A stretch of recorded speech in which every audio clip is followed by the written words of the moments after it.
നമസ്കാരം. Kerala account code volume 1 previous question ആണ് ഇന്നത്തെ ക്ലാസ്സിൽ വരുന്നത്. നമുക്ക് ഇത് മനസ്സിലാക്കേണ്ട കാര്യം എന്താണെന്ന് വെച്ചാൽ ശരിക്കും ഇന്ത്യൻ ഓഡിറ്റ് ആൻഡ് അക്കൗണ്ട്സിലും കേരള അക്കൗണ്ട് കോഡ് വോളിയം 1ഉം ഏകദേശം പകുതി 50% വീതമാണ് ചോദിച്ച് കാണുന്നത്. 50% മാർക്കുകൾ കേരള അക്കൗണ്ട് കോഡ് വോളിയം 1ൽ നിന്ന് തന്നെ ചോദിക്കും. അപ്പോൾ ഈ കേരള അക്കൗണ്ട് കോഡ് വോളിയം 1 ആണ് ശരിക്കും with text. Introduction to Indian audit without test ആണ്. അപ്പോൾ നമ്മൾ ഈ കേരള അക്കൗണ്ട് കോഡ് വോളിയം 1 മാത്രം പഠിച്ചാലും ജയിക്കാനുള്ള മാർക്ക് കിട്ടുമെന്നതാണ് സത്യം. ഇതാണെങ്കിൽ കേരള അക്കൗണ്ട് കോഡ് പഠിക്കാനാണെങ്കിൽ വളരെ കുറച്ചും ക്വസ്റ്റ്യൻസ് ഒരുപാട് പ്രിപ്പയർ ചെയ്യും വേണം. പ്രാക്ടീസ് ചെയ്യാൻ ഒരുപാട് ക്വസ്റ്റ്യൻസ് നമ്മൾ പ്രാക്ടീസ് ചെയ്താൽ മാത്രമേ കേരള അക്കൗണ്ട് കോഡ് വോളിയം 1ൽ നിന്ന് ക്വസ്റ്റ്യൻസ് നന്നായിട്ട് ആൻസർ ചെയ്യാൻ വേണ്ടി നമുക്ക് കഴിയുള്ളൂ. ക്വസ്റ്റ്യൻ പ്രാക്ടീസ് ഏറ്റവും നല്ലത് അതിൽ. എന്തായാലും നമുക്ക് നേരിട്ട് ക്ലാസ്സിലേക്ക് കടക്കാം. ഇപ്പോൾ ഒന്നാമത്തെ ക്വസ്റ്റ്യൻ, വരുമാനം. ഞാൻ ഈ മലയാളത്തിലേക്ക് ട്രാൻസ്ലേറ്റ് ചെയ്തിട്ടാണ് ക്വസ്റ്റ്യൻ ഡിസ്കസ് ചെയ്യുന്നത്. അപ്പം നമ്മളത് കുറച്ചുകൂടി കാര്യങ്ങൾ ഈ ഒബ്ജക്റ്റീവ് മൾട്ടിപ്പിൾ ചോയ്സ് ക്വസ്റ്റ്യൻസിൽ നമ്മൾ കാര്യങ്ങൾ മനസ്സിലാക്കാതിരിക്കുമ്പോൾ ഈ ക്വസ്റ്റ്യൻ അതുപോലെ വന്നാലൊക്കെ നമുക്ക് എഴുതാൻ പറ്റുള്ളൂ. കുറേ ക്വസ്റ്റ്യൻ പേപ്പർ പലരും ഡിസ്കസ് ചെയ്യുന്ന പറഞ്ഞാൽ ക്വസ്റ്റ്യൻ വായിക്കും, ആൻസറും പറയും. അതുകൊണ്ട് കാര്യമില്ല. നമുക്ക് ഈ കാര്യം എന്താണെന്ന് അറിയണം. ഈ ചോദ്യം തന്നെ മറ്റൊരു തരത്തിൽ ചോദിച്ചാലും നമുക്ക് എഴുതാൻ പറ്റണം. ഒരു കാര്യമാണ് അത്. പിന്നെ ഞാൻ എൻ്റെ ക്വസ്റ്റ്യൻ ഡിസ്കഷനിൽ എവിടെയും മൾട്ടിപ്പിൾ ചോയ്സ് പറയുന്നില്ല. 4 ഓപ്ഷൻ പറയാതെ ഞാൻ കറക്റ്റ് ആൻസർ മാത്രമാണ് പറയുന്നത്. ഈ 4 ഓപ്ഷൻ എല്ലാ ഓപ്ഷനും പറഞ്ഞു കഴിഞ്ഞാൽ നിങ്ങളത് കേൾക്കുന്നവർക്ക് ബോറായിരിക്കും. ഒരു ചോദ്യം വായിച്ച് 4 ഓപ്ഷനും പറഞ്ഞ് എന്നിട്ട് ശരി പറഞ്ഞ് അതിൻ്റെ ഡിസ്കഷൻ ഒന്നും ഇല്ലാതെ പോയാൽ നമുക്കത് മനസ്സിലാവുകയില്ല. നമ്മളിതിങ്ങനെ വെയിറ്റ് ചെയ്യാണ് 3 ഓപ്ഷനും പറയുന്നതും കാത്ത്. ഓക്കെ, അതുകൊണ്ടാണ് ഈ രീതിയിലേക്ക് ക്ലാസ് ഞാൻ തിരിച്ചു കൊണ്ടുവന്നത് എന്ന കാര്യം നിങ്ങൾ ദയവായിട്ട് മനസ്സിലാക്കണം. ഓക്കെ, നമുക്ക് നേരിട്ട് പോവാം. ആദ്യത്തെ ചോദ്യം, വരുമാനത്തിൻ്റെയും സർവീസ് പേയ്മെൻറ്റുകളുടെയും റെസീറ്റും ഉണ്ട്, പേയ്മെൻറ്റും ഉണ്ട്. അതിൻ്റെ major head, minor head, sub head, detailed ഹെഡുകൾക്ക് കീഴിൽ ഉള്ള ഒരു പ്രതിമാസ പുരോഗതിയുടെ ആകെത്തുക, അതായത് പ്രോഗ്രസീവ് ടോട്ടൽ എടുക്കും. അത് എന്തിലാണ് കാണിക്കുന്നത്? അത് കൺസോൾഡേറ്റ് ചെയ്തിട്ട് കാണിക്കുന്നത് ഈ പ്രോഗ്രസീവ് ടോട്ടൽ എല്ലാ ഹെഡുകളിലെയും മേജർ, മൈനർ, സബ്, ഡീറ്റെയിൽഡ് ഹെഡുകൾക്ക് കീഴിലുള്ള ആകെ പേയ്മെന്റ് ആൻഡ് റെസീറ്റ്, അതിന്റെ ഒരു പ്രോഗ്രസീവ് ടോട്ടൽ കൺസോൾഡേറ്റ് ചെയ്ത് കാണിക്കുന്നത് എന്തിലാണെന്നാണ് ചോദിച്ചിരിക്കുന്നത്. അത് കാണിച്ചിരിക്കുന്നത് സെപ്പറേറ്റ് ഡിപ്പാർട്ട്മെന്റൽ കൺസോൾഡേറ്റഡ് അബ്സ്ട്രാക്റ്റിലാണ്. സെപ്പറേറ്റ് ഡിപ്പാർട്ട്മെന്റൽ കൺസോളിഡേറ്റഡ് അബ്സ്ട്രാക്റ്റിലാണ് അത് കാണിച്ചിരിക്കുന്നത്. അടുത്ത ചോദ്യം, വിവിധ ഡിഫൻസ് അക്കൗണ്ട് ഓഫീസർമാർ നൽകുന്ന വരവ് ചെലവ് കണക്കുകളുടെ അടിസ്ഥാനത്തിൽ പ്രതിരോധ സേവനങ്ങളുടെ, അതായത് ഡിഫൻസ് സർവീസിന്റെ മൊത്തത്തിലുള്ള അക്കൗണ്ടുകൾ കൺസോളിഡേറ്റ് ചെയ്യുന്നത് ആരാണ്? പച്ച മലയാളത്തിൽ പറഞ്ഞാൽ അത്രയേ ഉള്ളൂ. ഏതാണ്? ഡിഫൻസ് സർവീസിന്റെ, അതായത് പ്രതിരോധ സേവനങ്ങളുടെ ടോട്ടൽ അക്കൗണ്ടുകൾ കൺസോളിഡേറ്റ് ചെയ്യുന്നത് ആരാണ്? സിമ്പിളായിട്ട് ആ ചോദ്യം ഞാൻ അങ്ങ് പറഞ്ഞതാണ്. അപ്പോൾ the controller general of defence account, അതാണ്. കൺട്രോളർ ജനറൽ അല്ല, ഇന്ത്യയുടെ CNDG അല്ല, the controller general of defence account ആണ് അത് കൺസോളിഡേറ്റ് ചെയ്യുന്നത്, ഡിഫൻസുമായി ബന്ധപ്പെട്ടത്. അടുത്ത ചോദ്യം, ആരുടെ അക്കൗണ്ടുകളാണ് അക്കൗണ്ടന്റ് ജനറൽ പരിപാലിക്കാത്തത്? നമ്മൾ നോക്കണേ, ഈ ക്വസ്റ്റ്യൻ നിങ്ങൾ ശ്രദ്ധിക്കണം. ആരുടെ അക്കൗണ്ടുകളാണ്? The accounts of dash are not maintained by the accountant general. ആരുടെ അക്കൗണ്ടുകളാണ് ഈ അക്കൗണ്ടന്റ് ജനറൽ പരിപാലിക്കാത്തതെന്നാ ചോദ്യം. അപ്പം നമ്മൾ സാധാരണഗതിയിൽ എടുക്കുമ്പോൾ 2-3 വകുപ്പുകളെ അതിൽ നിന്ന് ഒഴിവാക്കും. ഏതൊക്കെയാ അത്? ഒന്ന് തപാൽ ആൻഡ് ടെലിഗ്രാഫാ. ഇപ്പോൾ ഉള്ളത് തപാൽ, ഡിഫൻസ്, റെയിൽവേ.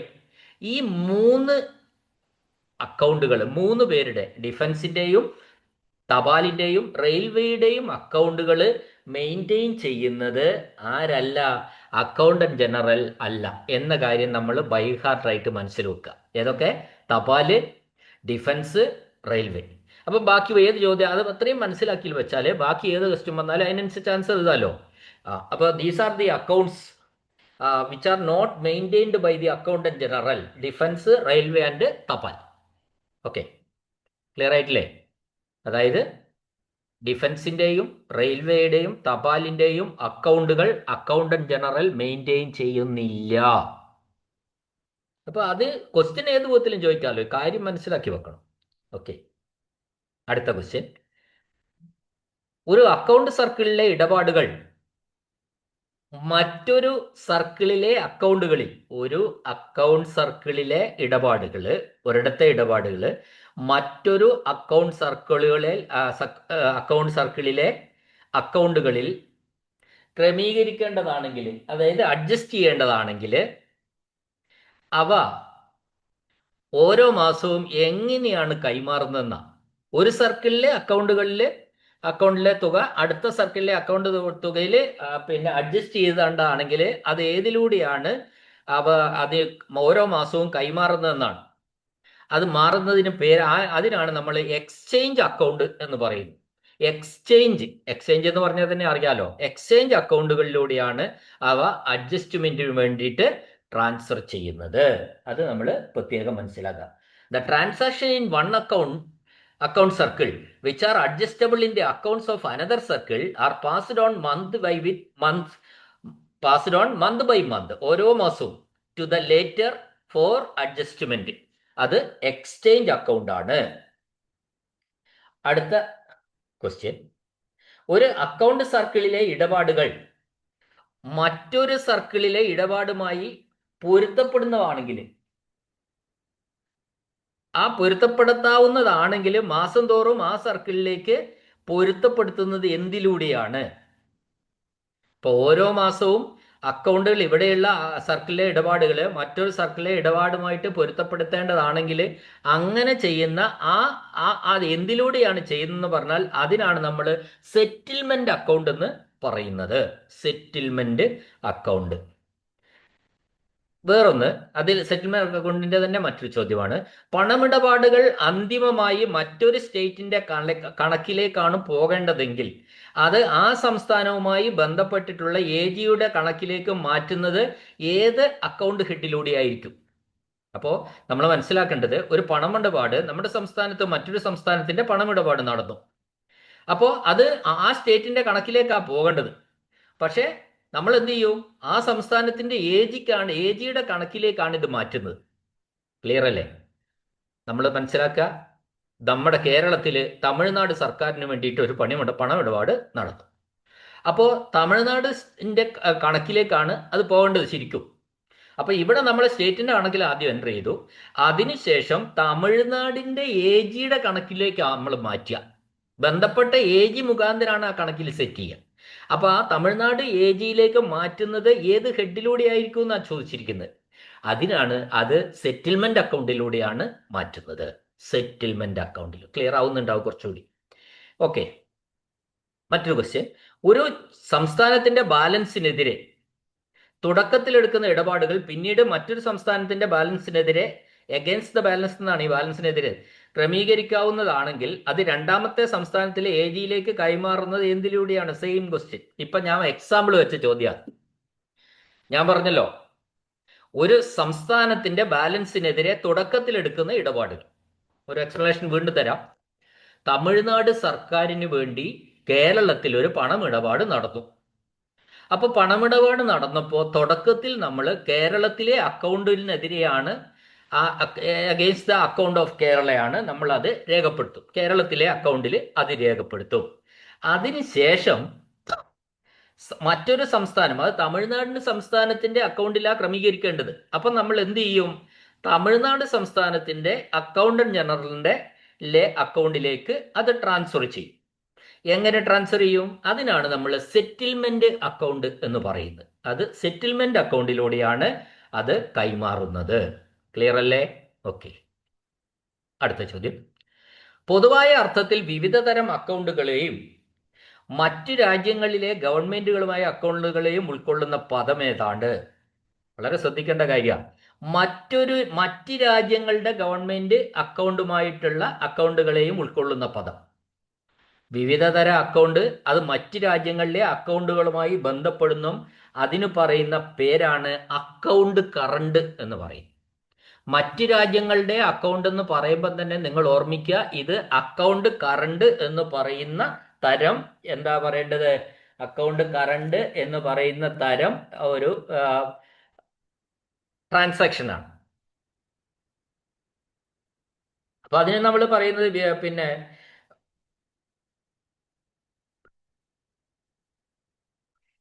ഒരു ഉദാഹരണം പറഞ്ഞാൽ ഇവിടെ നമ്മളുടെ കേന്ദ്ര സംസ്ഥാന സർക്കാരുകളുടെ ബ്രിട്ടനിലെ ഇടപാടുകൾ ഭാരതത്തിലെ ഇന്ത്യയിലെ വിവിധ അക്കൗണ്ട് ഓഫീസർമാരുടെ പുസ്തകങ്ങളിൽ അക്കൗണ്ട് ഹെഡുകളിൽ അഡ്ജസ്റ്റ്മെന്റ് നടത്തുന്നതിനായിട്ട് ഇംഗ്ലണ്ടും ഇന്ത്യയും തമ്മിലുള്ള അക്കൗണ്ട് കറണ്ട് മുഖേന എല്ലാ മാസവും ഇന്ത്യയിലേക്ക് മാറ്റും. അത് അക്കൗണ്ട് കറണ്ട് മുഖേനയാണ് മാറ്റുന്നത്. ഏതിലൂടെയാണ്? അപ്പൊ മറ്റൊരു രാജ്യത്തുള്ള അക്കൗണ്ടുകൾ ഇങ്ങോട്ട് ട്രാൻസ്ഫർ ചെയ്യുന്നത്, മാറ്റുന്നത് അക്കൗണ്ട് കറണ്ട് എന്നതിലൂടെയാണ്. അപ്പോൾ അക്കൗണ്ട് കറണ്ട് എന്ന് പറയുമ്പോൾ നമ്മൾ അത് മനസ്സിലാക്കണം. അടുത്ത ചോദ്യം,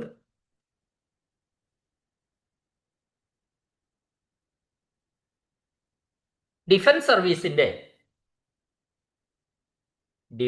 സർവീസിന്റെ അക്കൗണ്ടിംഗ് ഓഫീസർ ആരാണ്? അത് ഫിനാൻഷ്യൽ അഡ്വൈസറാണ്. ഡിഫൻസ് സർവീസിന്റെ അക്കൗണ്ടിംഗ് ഓഫീസർ എന്ന് പറയുന്നത് ഫിനാൻഷ്യൽ അഡ്വൈസർ, ഡിഫൻസ് സർവീസിലെ ഫിനാൻഷ്യൽ അഡ്വൈസർ ആണ്. അടുത്ത ചോദ്യം, ഡിഫൻസ് ബഡ്ജറ്റ് എസ്റ്റിമേറ്റ് തയ്യാറാക്കുന്നത് ആരാണ്? ഡിഫൻസിന്റെ ബഡ്ജറ്റ് എസ്റ്റിമേറ്റ് തയ്യാറാക്കുന്നത് ഫിനാൻഷ്യൽ അഡ്വൈസർ ആണ്. ഡിഫൻസ് സർവീസിന്റെ ഫിനാൻഷ്യൽ അഡ്വൈസർ ആണ് ബഡ്ജറ്റ് എസ്റ്റിമേറ്റ്. ആരുടെ ബഡ്ജറ്റ് എസ്റ്റിമേറ്റ്? ഡിഫൻസിന്റെ ബഡ്ജറ്റ് എസ്റ്റിമേറ്റ് തയ്യാറാക്കുന്നത്. അടുത്ത ക്വസ്റ്റ്യൻ, സംസ്ഥാന ഗവർണർക്ക് അംഗീകാരത്തിനായി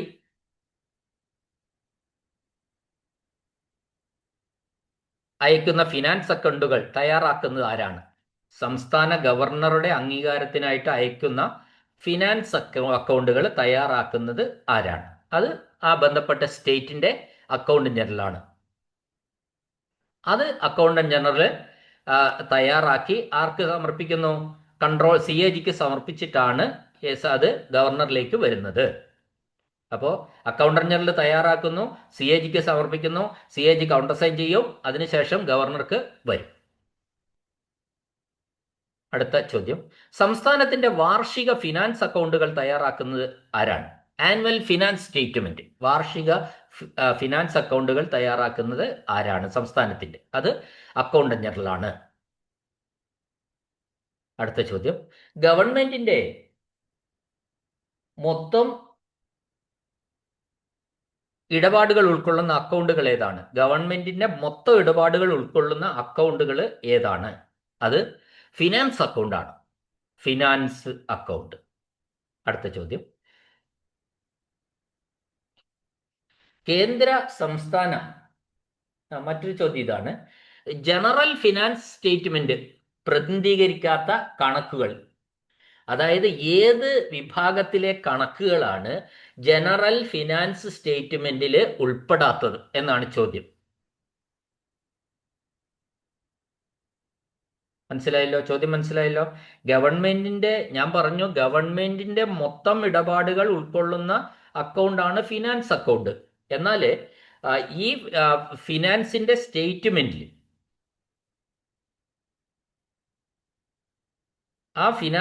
സ്റ്റേറ്റ്മെന്റിൽ ഉൾപ്പെടാത്ത കണക്കുകൾ ആരുടെയാണ് എന്നാണ് ചോദ്യം. ഓർമ്മിച്ചു വെക്കണം, ജനറൽ ഫിനാൻസ് അക്കൗണ്ടിലോ ജനറൽ ഫിനാൻസ് സ്റ്റേറ്റ്മെന്റിലോ ഉൾപ്പെടാത്ത കണക്കുകൾ എന്ന് പറയുന്നത് പൊതുമേഖലാ സ്ഥാപനങ്ങളുടെ കണക്കുകൾ സ്റ്റേറ്റിന്റെ ജനറൽ ഫിനാൻസ് സ്റ്റേറ്റ്മെന്റ് ഉണ്ടാവില്ല. പൊതുമേഖലാ സ്ഥാപനങ്ങൾ എന്ന് പറയുന്നത് പബ്ലിക് അണ്ടർടേക്കിങ്സിന്റെ കണക്കുകൾ ജനറൽ ഫിനാൻസ് അക്കൗണ്ടുകളിൽ അല്ലെ ഫിനാൻസ് സ്റ്റേറ്റ്മെന്റുകളിൽ ഉണ്ടായിരിക്കില്ല. ഓക്കെ, അടുത്ത ചോദ്യം, കേന്ദ്ര സംസ്ഥാന ഗവൺമെന്റുകളുടെ സംയുക്ത ധനകാര്യ റവന്യൂ അക്കൗണ്ട്, അതായത് കമ്പൈൻഡ് ഫിനാൻഷ്യൽ റവന്യൂ അക്കൗണ്ടുകൾ കുറിച്ച് കേരള അക്കൗണ്ട് കോഡിലെ ഏത് ആർട്ടിക്കിളിലാണ് പ്രതിപാദിക്കുന്നത്? അത് സംയുക്ത ധനകാര്യ റവന്യൂ അക്കൗണ്ടുകളാണ് കേട്ടോ, സംയോജിതം. അതായത് combined finance and revenue accounts of the central and state governments of India, അത് പ്രതിപാദിക്കുന്ന ആർട്ടിക്കിൾ 18-ലാണ്. അടുത്ത ചോദ്യം, കേന്ദ്രത്തിന്റെയും സംസ്ഥാനങ്ങളുടെയും അക്കൗണ്ടുകളുടെ ഒരു കൺസോളിഡേഷൻ അല്ലെങ്കിൽ സംഗ്രഹം അബ്സ്ട്രാക്റ്റ് ഉൾക്കൊള്ളുന്ന പൊതുവായ ധനകാര്യ പ്രസ്താവന തയ്യാറാക്കുന്നത് controller and A G account controller and CAG എപ്പോഴാണ് തയ്യാറാക്കുന്നതാണ്, എത്ര കാലത്തിനിടയിലാണ് തയ്യാറാക്കുന്ന ഉദ്ദേശിക്കുന്നത്. അതായത് കേന്ദ്രത്തിൻ്റെയും സംസ്ഥാനങ്ങളുടെയും അക്കൗണ്ടുകളുടെ ഒരു സംഗ്രഹം, അതിൻ്റെ ഒരു അബ്സ്ട്രാക്റ്റ് ഉൾക്കൊള്ളുന്ന ഒരു പൊതുവായ ഫിനാൻഷ്യൽ സ്റ്റേറ്റ്മെന്റ് തയ്യാറാക്കുന്നത് CAG എപ്പോഴാണ്? അത് ആനുവലിയാണ്. CAG വാർഷികമായിട്ടാണ് അത് തയ്യാറാക്കുന്നത്. അടുത്ത ചോദ്യം, കേന്ദ്ര സംസ്ഥാന ഗവൺമെന്റുകളുടെ സംയുക്ത ധനകാര്യ റവന്യൂ അക്കൗണ്ടുകൾ, അതായത് കമ്പൈൻഡ് ഫിനാൻസ് ആൻഡ് റവന്യൂ അക്കൗണ്ട്സുകൾ of state and central governments in India തയ്യാറാക്കുന്നത്, കേന്ദ്ര സംസ്ഥാന ഗവൺമെന്റുകളുടെ സംയുക്ത ധനകാര്യ റവന്യൂ അക്കൗണ്ടുകൾ തയ്യാറാക്കുന്നത് ആരാണ്? കൺട്രോളർ ആൻഡ് ഓഡിറ്റർ ജനറൽ ആണ് അത് തയ്യാറാക്കുന്നത്. അടുത്ത ചോദ്യം, ഗവൺമെന്റുകളുടെ ഇടപാടുകൾ പൊതുവായ ധനകാര്യ പ്രസ്താവനയിൽ പ്രസ്താവിക്കുന്നു. The general financial statement presents the transaction of governments. Question ഇതാണ്, general financial statement presents the transaction of governments, അതായത് ഗവൺമെന്റുകളുടെ ഇടപാടുകൾ പൊതു ധനകാര്യ പ്രസ്താവനയിൽ പ്രസ്താവിക്കുന്നു. ഏതിലൊക്കെയാണെന്ന്, അത് ഏതിൻ്റെയൊക്കെ പൊതു ധനകാര്യ പ്രസ്താവനയിലാണ് വരുന്നതെന്ന്. അത് സ്റ്റേറ്റിൻ്റെ ഉണ്ട്, യൂണിയൻ്റെ ഉണ്ട്, യൂണിയൻ ടെറിട്ടറിയുടെ ഉണ്ട്, എല്ലാവരുടെയും ഉണ്ട് എന്നാണ് അതിൻ്റെ ആൻസർ. അടുത്ത ചോദ്യം, ഗവൺമെന്റിന്റെ പൊതുവായ ധനകാര്യ പ്രസ്താവനയിൽ ഫിനാൻഷ്യൽ സ്റ്റേറ്റ്മെന്റിൽ ആരുടെ ഇടപാടുകൾ പ്രതിനിധീകരിക്കില്ല? അതാണ് ചോദ്യം. ആരുടെ ഇടപാടുകളാണ് പ്രതിനിധീകരിക്കാത്ത? ഞാനിപ്പോൾ പറഞ്ഞു, പൊതുമേഖലാ സ്ഥാപനങ്ങളുടെ ഇടപാടുകൾ ഗവൺമെന്റിന്റെ ജനറൽ ഫിനാൻഷ്യൽ സ്റ്റേറ്റ്മെന്റിൽ ഉണ്ടാവില്ല. പബ്ലിക് പൊതുമേഖലാ സ്ഥാപനം എന്ന് പറഞ്ഞാൽ ഇംഗ്ലീഷ് പബ്ലിക് അണ്ടർടേക്കിങ്സ് എന്നാണ്. അടുത്ത ചോദ്യം,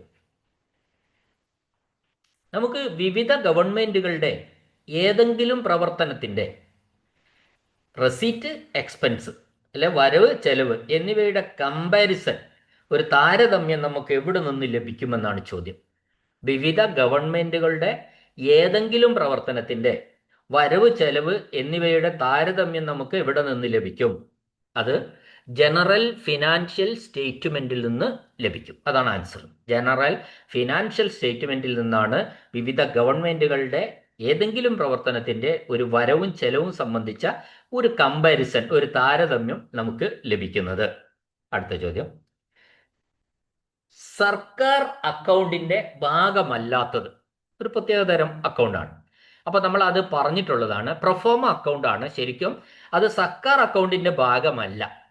നമ്മളത് പഠിച്ചതാണ്. പ്രൊഫോമ അക്കൗണ്ട് എന്ന് പറയുന്നത് അത് സർക്കാർ അക്കൗണ്ടിങ്ങിന്റെ ഭാഗമല്ല. പ്രൊഫോമ അക്കൗണ്ട് എപ്പോഴും കൊമേഴ്സ്യലായിട്ട് വാണിജ്യ സ്ഥാപനങ്ങളുമായി ബന്ധപ്പെട്ട് നിൽക്കുന്ന ഒന്നാണ് ഈ പ്രൊഫോമ അക്കൗണ്ട്. അത് ഒരിക്കലും എന്തല്ല, സർക്കാർ അക്കൗണ്ടിങ്ങിന്റെ ഭാഗമേ അല്ല പ്രൊഫോമ അക്കൗണ്ട്.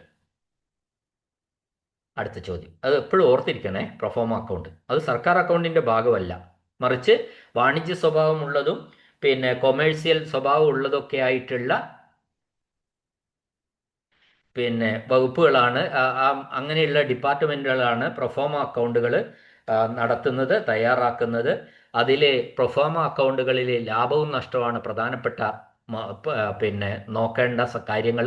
എന്നാൽ സർക്കാർ അക്കൗണ്ടിൽ ലാഭവും നഷ്ടവും അല്ല നോക്കുന്നത്. അതുകൊണ്ടാണ് ഇത് രണ്ടും രണ്ടായിട്ട് നമ്മൾ കാണുന്നത്. ഇനി അടുത്ത ചോദ്യം, പ്രൊഫോമ അക്കൗണ്ടുകൾ തയ്യാറാക്കുന്നത് ആരാണ്?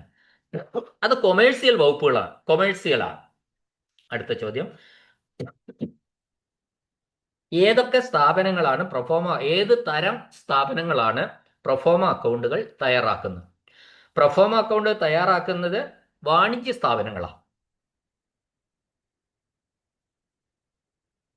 അടുത്ത ചോദ്യം, വകുപ്പുകളുടെ പ്രൊഫോമ അക്കൗണ്ടുകൾ തയ്യാറാക്കി സൂക്ഷിക്കുന്നത് ആരാണ്? ഓരോ വകുപ്പുകളുടെയും ആ വകുപ്പ് തന്നെയാണ്.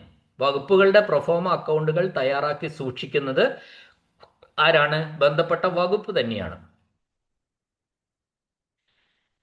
ഇവിടെ ഒരു ചോദ്യം ചോദിച്ചിരിക്കുന്നു, കേരളത്തിലെ പ്രൊഫോമ അക്കൗണ്ടുകൾ മെയിൻറ്റെയിൻ ചെയ്യുന്ന വകുപ്പ് താഴെ പറയുന്നവയിൽ ഏതാണ് എന്ന്. അപ്പൊ നമ്മൾ മനസ്സിലാക്കേണ്ട കാര്യം, ഇതിന് ആൻസർ എഴുതണമെങ്കിൽ കേരളത്തില് പ്രൊഫോമോ അക്കൗണ്ടുകൾ സൂക്ഷിക്കുന്ന പ്രധാനപ്പെട്ട വാണിജ്യ വകുപ്പുകൾ ഏതൊക്കെയാണെന്ന് നമ്മളൊന്ന് മനസ്സിൽ വെക്കണം. ചെറിയ ഒരു ഓർമ്മയെങ്കിലും ഉണ്ടെങ്കിൽ മാത്രമേ ഈ ചോദ്യത്തിന് ഉത്തരം എഴുതാൻ പറ്റുള്ളൂ. ഞാനത് ഒരിക്കൽ കൂടി പറയാം. പൊതുമരാമത്ത് എഞ്ചിനീയറിംഗ് വർക്ക്ഷോപ്പ് തിരുവനന്തപുരം. വാണിജ്യ വകുപ്പുകൾ താഴെ പറയുന്നവയാണ്. ഞാൻ പറയാണ്, കേരളത്തിലെ പ്രൊഫോമ അക്കൗണ്ടുകൾ സൂക്ഷിക്കുന്ന പ്രധാനപ്പെട്ട വാണിജ്യ വകുപ്പുകളാണ് ഞാൻ പറയുന്നത്. ഒന്ന്, പൊതുമരാമത്ത് എഞ്ചിനീയറിംഗ് വർക്ക്ഷോപ്പ് തിരുവനന്തപുരം. രണ്ട്, പാഠപുസ്തക വകുപ്പ്. ഇവരൊക്കെ എന്താ സൂക്ഷിക്കുന്നത്? പ്രൊഫോമ അക്കൗണ്ടുകളാണ് സൂക്ഷിക്കുന്നത്. അപ്പോൾ ഇവരെ ഏത് വിഭാഗത്തിലാണ് ഇവര് വരുന്നത്? വാണിജ്യ വകുപ്പുകളാണ്. പ്രൊഫോമ അക്കൗണ്ടുകൾ സൂക്ഷിക്കുന്ന വാണിജ്യ വകുപ്പുകളാണ് ഇവരൊക്കെ. ഒന്ന്, പൊതുമരാമത്ത് എഞ്ചിനീയറിംഗ് വർക്ക്ഷോപ്പ് തിരുവനന്തപുരം. രണ്ട്, പാഠപുസ്തക വകുപ്പ്.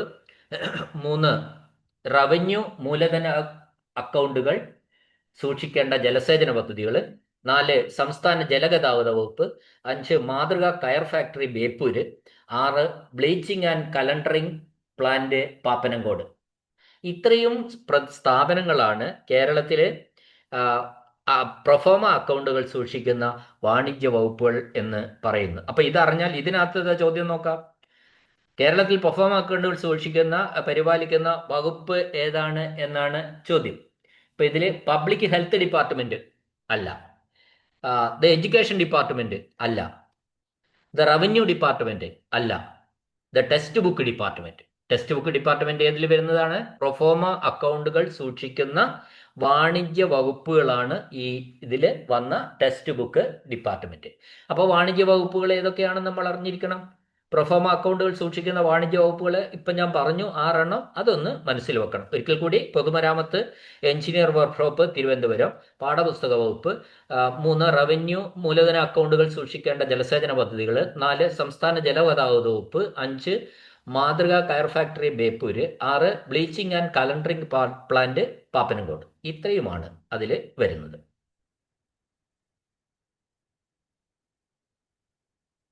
അടുത്ത ചോദ്യം: കേരളത്തിലെ ഏത് തരം വകുപ്പുകൾക്കാണ് പ്രൊഫോമ അക്കൗണ്ടുകൾ സൂക്ഷിക്കുന്നത്? ഏത് തരം വകുപ്പുകൾക്കാണ്? കൊമേഴ്സ്യൽ ഡിപ്പാർട്ട്മെന്റുകൾക്കാണ്. ഇപ്പോൾ കൊമേഴ്സ്യൽ ഡിപ്പാർട്ട്മെന്റുകൾ എന്ന് പറയുമ്പോൾ അവരെപ്പോഴും കച്ചവടം ചെയ്യുന്ന പോലെ നമുക്കത് വരുന്നത്. അടുത്ത ചോദ്യം: കൺട്രോളർ ആൻഡ് ഓഡിറ്റർ ജനറലും ബന്ധപ്പെട്ട സർക്കാരും തമ്മിൽ അംഗീകരിക്കുന്ന ഫോമിൽ വകുപ്പ് തല അധികാരികൾ സൂക്ഷിക്കുന്ന അക്കൗണ്ടുകൾ ഏതാണ്? അത് വകുപ്പ് തല അധികാരികൾ സൂക്ഷിക്കുന്ന അക്കൗണ്ട് പ്രൊഫോമ അക്കൗണ്ടുകളാണ്. അടുത്ത ചോദ്യം: ജലസേചനം, നാവിഗേഷൻ, ഡ്രെയിനേജ് പദ്ധതികൾ, സർക്കാർ റെസിഡൻഷ്യൽ കെട്ടിടങ്ങൾ എന്നിവയുമായി ബന്ധപ്പെട്ട ചില പ്രൊഫോമ അക്കൗണ്ടുകൾ തയ്യാറാക്കേണ്ടത് ആരാണ്? ജലസേചനം, നാവിഗേഷൻ, ഡ്രെയിനേജ് പദ്ധതികൾ, സർക്കാർ റെസിഡൻഷ്യൽ കെട്ടിടങ്ങൾ എന്നിവയുമായി ബന്ധപ്പെട്ട ചില പ്രൊഫോമ അക്കൗണ്ടുകൾ അത് തയ്യാറാക്കേണ്ടത് സിവിൽ അക്കൗണ്ട് ഓഫീസർമാരാണ്. എന്നിവയുമായി ബന്ധപ്പെട്ട പ്രൊഫോമ അക്കൗണ്ടുകൾ, ജലസേചനം, നാവിഗേഷൻ, ഡ്രെയിനേജ് പദ്ധതികൾ, സർക്കാർ റെസിഡൻഷ്യൽ കെട്ടിടങ്ങൾ എന്നിവയുമായി ബന്ധപ്പെട്ട പ്രൊഫോമ അക്കൗണ്ടുകൾ തയ്യാറാക്കേണ്ടത് ആരാണ്? Civil account ഓഫീസർമാരാണ്.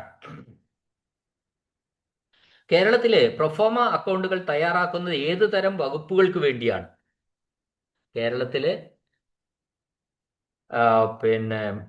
പ്രൊഫോമ അക്കൗണ്ടുകൾ തയ്യാറാക്കുന്നത് അതായത് വാണിജ്യ സ്വഭാവമുള്ള ഗവൺമെന്റ് സ്ഥാപനങ്ങൾക്കാണ് പ്രൊഫോമ അക്കൗണ്ടുകൾ. കച്ചവട സ്വഭാവമാണ് അവർക്ക്, അതിൽ ലാഭവും നഷ്ടവും അവരുടെ വിഷയം. അപ്പൊ അത്തരം സ്ഥാപനങ്ങൾക്കാണ് എന്ത്? പ്രൊഫോമ അക്കൗണ്ടുകൾ തയ്യാറാക്കുന്നത്. അടുത്ത ചോദ്യം: കേരള സർക്കാരിന്റെ വാണിജ്യ വകുപ്പ് ഏതാണ്? ഇവിടെ പറഞ്ഞതാണ്. ഇപ്പൊ നമ്മൾ കുറെ ഇത് ചോദിക്കും. ഇപ്പൊ ഇതിൽ പറഞ്ഞാണ് state water transport department, state text book department. ഇത് രണ്ടും ഇതിൽ പറഞ്ഞിരിക്കുന്നത്. അപ്പൊ ആ പറഞ്ഞ 6 എണ്ണം നമ്മൾ ഓർമ്മിച്ചിരുന്ന മാത്രമേ അത് ആൻസർ പറയാൻ പറ്റുള്ളൂ. അടുത്ത ക്വസ്റ്റ്യൻ: ഗവൺമെന്റിന്റെ അക്കൗണ്ട്സ് ക്യാഷ് അടിസ്ഥാനത്തിലായതിനാൽ അവ ഡാഷിൽ പരിപാലിച്ചു വരുന്നു. ഗവൺമെന്റിന്റെ അക്കൗണ്ട്സ് ക്യാഷ് അടിസ്ഥാനത്തിലായതുകൊണ്ട് അവ സിംഗിൾ എൻട്രി സിസ്റ്റത്തിലാണ് പരിപാലിക്കുന്നത്, മെയിൻറ്റെയിൻ ചെയ്യുന്നത്. ഗവൺമെന്റ് അക്കൗണ്ടുകൾ ക്യാഷ് അടിസ്ഥാനത്തിലാണ്, അതുകൊണ്ട് ഗവൺമെന്റ് അക്കൗണ്ട്സ് മെയിൻറ്റെയിൻ ചെയ്യുന്നത് സിംഗിൾ എൻട്രി സിസ്റ്റത്തിലാണ്. അടുത്ത ചോദ്യം: ഏത് സമ്പ്രദായത്തിലുള്ള കണക്കിനാണ് ഈ ഏത് സമ്പ്രദായത്തിലുള്ള കണക്കിനാണ് നമ്മൾ ജേണലും ലെഡ്ജറും സൂക്ഷിക്കുന്നത്? ജേണലും ലെഡ്ജറും സൂക്ഷിക്കുന്ന അക്കൗണ്ട് എന്ന് പറയുന്നത് ഏത് സമ്പ്രദായത്തിലുള്ള അക്കൗണ്ടിങ് സിസ്റ്റമാണ്? അത് ഡബിൾ എൻട്രി സിസ്റ്റമാണ്. ഗവൺമെന്റിന്റെ അക്കൗണ്ട്സ് കാർഷിക അടിസ്ഥാനത്തിലായതാൽ സാധാരണഗതിയിൽ ഗവൺമെന്റ് അക്കൗണ്ടുകളൊക്കെ എന്താ സിംഗിൾ എൻട്രി സിസ്റ്റത്തിലാണ്. എന്നാൽ ഈ ജേണൽ ആൻഡ് ലെഡ്ജർ സൂക്ഷിക്കുന്നത് ഏത് സമ്പ്രദായത്തിലുള്ള കണക്കിലാണ്? ജേണലും ലെഡ്ജറും വരുന്നത് ഡബിൾ എൻട്രി സിസ്റ്റത്തിലുള്ള കണക്കിനാണ്.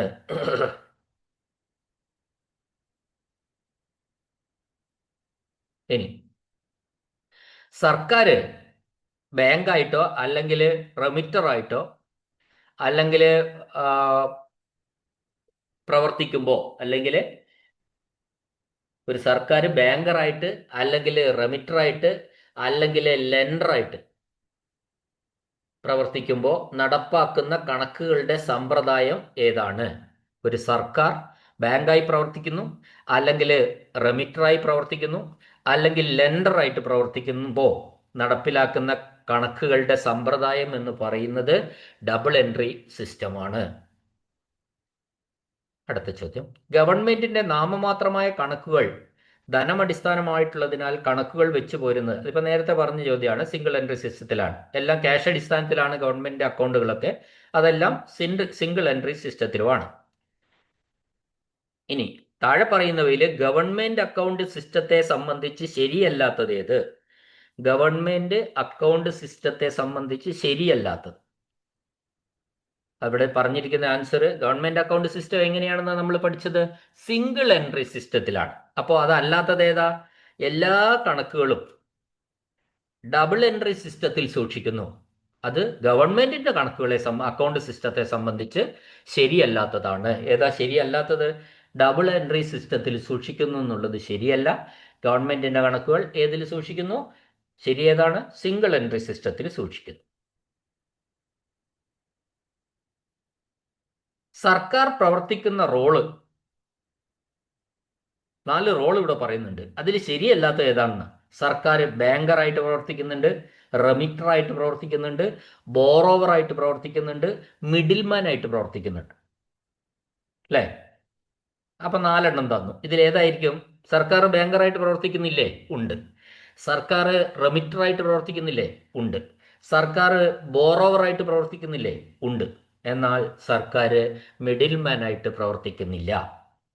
മിഡിൽമാൻ, ഒരു മധ്യവർത്തി, അതാണ് മിഡിൽമാൻ ആയിട്ട് പ്രവർത്തിക്കുന്നില്ല. അടുത്ത ചോദ്യം, ഒരു സംസ്ഥാന ഗവൺമെന്റിന്റെ ഇടപാടുകൾക്കുള്ള ജേണലും ലെഡ്ജറും സൂക്ഷിക്കുന്നത് ആരാണ്? സംസ്ഥാന ഗവൺമെന്റിന്റെ ഇടപാട് ഡബിൾ എൻട്രി സിസ്റ്റത്തിലുള്ള ഇടപാടുകൾക്കാണ് ജേണലും ലെഡ്ജറും സൂക്ഷിക്കുന്നത്. ജേണലും ലെഡ്ജറും സൂക്ഷിക്കുന്നത്. അപ്പോൾ ആരാണ് സംസ്ഥാന ഗവൺമെന്റിന്റെ ഇടപാടുകൾക്കുള്ള ലെഡ്ജറും ജേണലും സൂക്ഷിക്കുന്നതെന്ന് ചോദിച്ചാൽ അത് അക്കൗണ്ടന്റ് ജനറലാണ്. അടുത്ത ചോദ്യം, ഗവൺമെന്റ് അക്കൗണ്ടിംഗ് സമ്പ്രദായത്തെ സംബന്ധിച്ചിടത്തോളം താഴെ പറയുന്നവയിൽ ശരിയല്ലാത്തത് ഏത്? ഇത് വീണ്ടും അതേ റിപ്പീറ്റ് ക്വസ്റ്റ്യനാണ്. ഗവൺമെന്റ് അക്കൗണ്ടിങ്ങിനെ സംബന്ധിച്ച് ശരിയല്ലാത്തത്, അത് ഗവൺമെന്റ് അക്കൗണ്ട് സിസ്റ്റം എപ്പോഴും ഡബിൾ എൻട്രി സിസ്റ്റത്തിൽ സൂക്ഷിക്കുന്നു എന്നാണ്. അത് ശരിയല്ലാത്തത്. ശരിയായത് ഏതാ? സിംഗിൾ എൻട്രി സിസ്റ്റത്തിൽ സൂക്ഷിക്കുന്നു എന്നാണ്.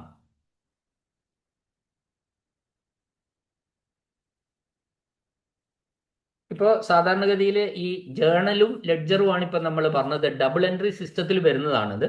സർക്കാർ ഒരു ബാങ്കറോ അല്ലെങ്കിൽ ഒരു പണം കൊടുക്കലുകാരനോ റെമിറ്ററോ കൊടുക്കലുകാരനോ കടം വാങ്ങുന്നയാള് ബോറോവർ അല്ലെങ്കിൽ കടം കൊടുക്കുന്ന ലെൻഡർ, ഒരു അടവുകാരൻ, സർക്കാർ ഒരു ബാങ്കർ, അല്ലെങ്കിൽ പണം അടയ്ക്കുന്നയാള്, അല്ലെങ്കിൽ കടം വാങ്ങുന്നയാള് ബോറോവർ, അല്ലെങ്കിൽ കടം കൊടുക്കുന്നയാള് ലെൻഡർ, ഇത്രയും സാഹചര്യത്തിൽ നിലകൊള്ളുന്ന നീക്കിയിരിപ്പ് കണക്കുകളെ ശാസ്ത്രീയ രീതിയിൽ കൊണ്ടുവരുന്നതിനാണ് ഈ ജേണലും ലെഡ്ജറും സഹായിക്കുന്നത്.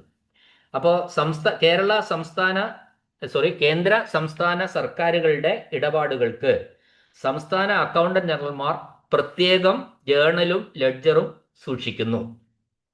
കേന്ദ്രത്തിന്റെയും സംസ്ഥാന സർക്കാരുകളുടെ രണ്ടിന്റെയും ഇടപാടുകൾക്ക് ബന്ധപ്പെട്ട സംസ്ഥാന അക്കൗണ്ടന്റ് ജനറൽമാര് ജേണലും ലെഡ്ജറും സൂക്ഷിക്കുന്നു. അപ്പോൾ നമ്മൾ മനസ്സിലാക്കണം, ജേണലും ലെഡ്ജറും എന്നു പേരുള്ള സാങ്കേതിക ടെക്നിക്കൽ അക്കൗണ്ട്സുകൾ സൂക്ഷിക്കുന്നതിന് മാത്രമേ ഈ ഡബിൾ എൻട്രി സിസ്റ്റം ഉപയോഗിക്കുന്നുള്ളൂ എന്ന കാര്യം നമ്മൾ പ്രത്യേകം ഓർത്തിരിക്കുക. അപ്പോൾ ജേണലും ലെഡ്ജറും ഏതുമായി ബന്ധപ്പെട്ടിരിക്കുന്നു? ഡബിൾ എൻട്രി സിസ്റ്റവുമായിട്ട് ബന്ധപ്പെട്ടിരിക്കുന്നു. ഗവൺമെന്റ് അക്കൗണ്ടുകൾ എന്താണ് ശരിക്കും? ഗവൺമെന്റ് അക്കൗണ്ടുകൾ ക്യാഷ് അടിസ്ഥാനത്തിലായതിനാൽ ഏത് രീതിയിലാണ് മെയിൻറ്റെയിൻ ചെയ്യുന്നത്? Single entry സിസ്റ്റത്തിലാണ്. ഓക്കെ, ഇത്രയുമാണ് ഈ ചാപ്റ്ററിൽ ഞാൻ ക്വസ്റ്റ്യൻസ് എടുത്തത്. നമുക്ക് വീണ്ടും അടുത്ത ക്ലാസ്സിൽ കാണാം. ക്ലാസ്സുകൾ മനസ്സിലാവുന്നുണ്ടാവും.